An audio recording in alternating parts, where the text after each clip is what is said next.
último risco na areia. Devocional para o Evangelho da Graça. Leitura expositiva do Evangelho de João, capítulo 8, versículo 1 ao 12. O nosso Senhor entra em Jerusalém na semana final de sua crucificação, com honras de um rei, montado pacificamente em um jumentinho, evento no qual conhecemos hoje como Domingo de Ramos.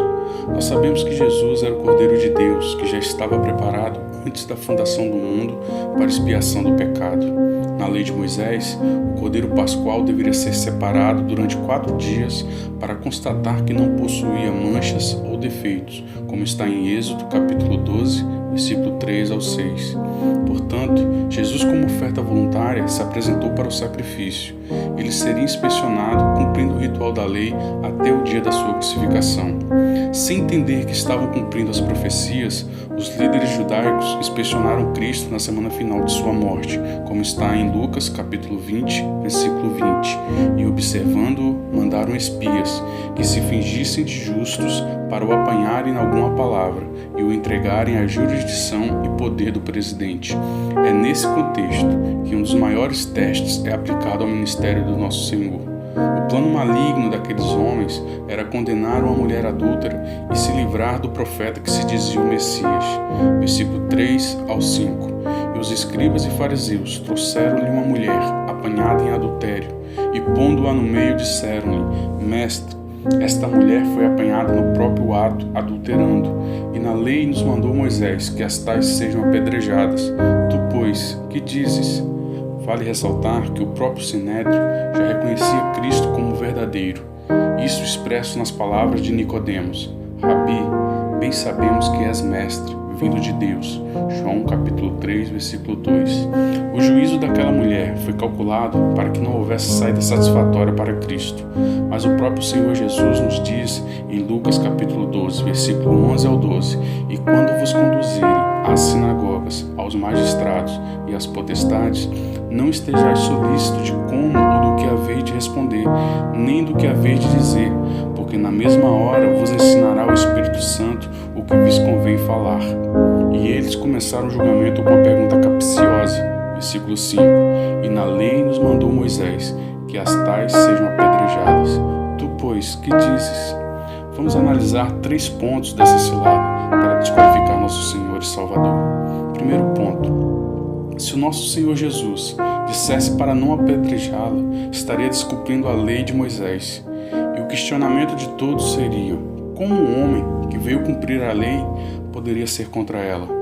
Segundo ponto: se Jesus dissesse para apedrejá-la, estaria descumprindo a lei de Roma, onde a pena capital poderia ser imposta naquele momento somente pelo Estado romano. Era prerrogativa romana a pena de morte. Jesus seria acusado de incitador de tumultos e violência, colocando assim Cristo em conflito direto com o Império.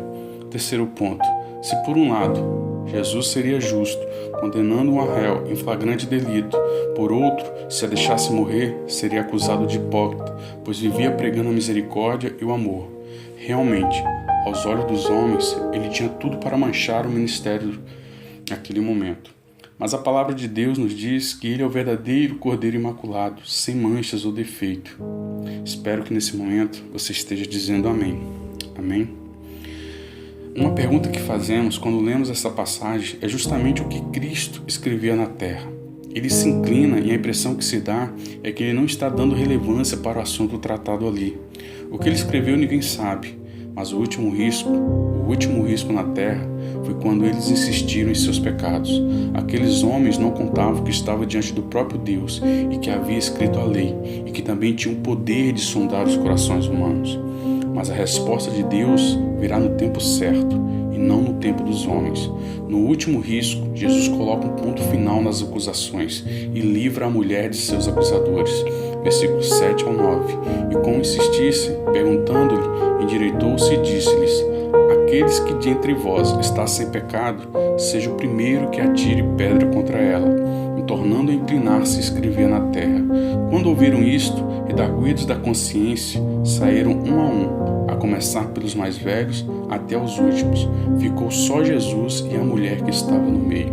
O que se seguiu só foi possível porque quem está trabalhando em nossa causa é o maior de todos os advogados, próprio Deus.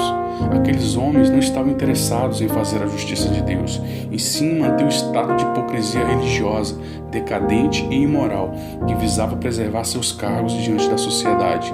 A lei dizia que eles deveriam trazer ambos, tanto o homem quanto a mulher pegam em adultério. Levíticos capítulo 20, versículo 10. Certamente morrerá o adúltero e a adúltera. Jesus volta a escrever na terra. E nesse momento, aqueles homens voltam para suas vidas, com seus pecados sem arrependimento, somente envergonhados pela exposição de seus próprios pecados. O que se segue é uma das mais belas passagens da Bíblia, que demonstra o amor de Deus por seres tão falhos como nós. Aquela mulher não sabia o que fazer. Apesar de seus acusadores forem embora, a sua vergonha estava exposta diante da verdadeira justiça, a justiça de Deus. Nós também ficamos assim quando nós nos arrependemos verdadeiramente. Somos paralisados diante de um Deus tão puro e santo. Ficamos sem argumentos quando descobrimos quem realmente somos. Versículo 10 ao 11. E endireitando-se Jesus, não vendo ninguém mais do que a mulher, disse-lhe: Mulher, onde estão aqueles teus acusadores? Ninguém te condenou? E ela disse: Ninguém, Senhor. Outra lição que aprendemos é que não importa o quanto o homem, ou mesmo os nossos inimigos, possam tramar contra nós, o veredito final vem de Deus. Quem tentará acusação contra os escolhidos de Deus? É Deus que nos justifica, Romanos 8,33. Deus permanece justo em nos perdoar por causa dos méritos de Cristo na cruz do Calvário.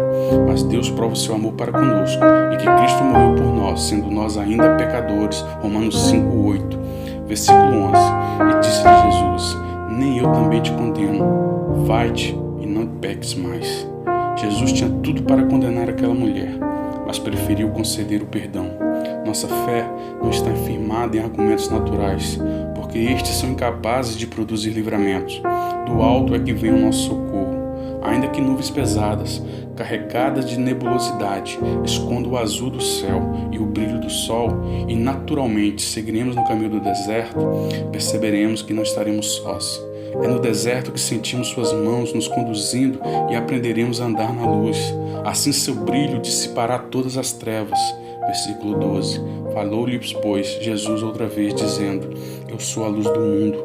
Quem me segue não andarás em trevas, mas terá a luz da vida. Aqueles homens insistiram até que Cristo traçou o último risco no chão para julgar seus pecados. Mas Jesus não traçará um risco limitando a sua misericórdia, e nem rejeitará aqueles que o buscam em arrependimento. Sabe por quê? Porque as misericórdias do Senhor são a causa de não sermos consumidos. Porque as suas misericórdias não têm fim, novas são cada manhã. Grande é a tua fidelidade.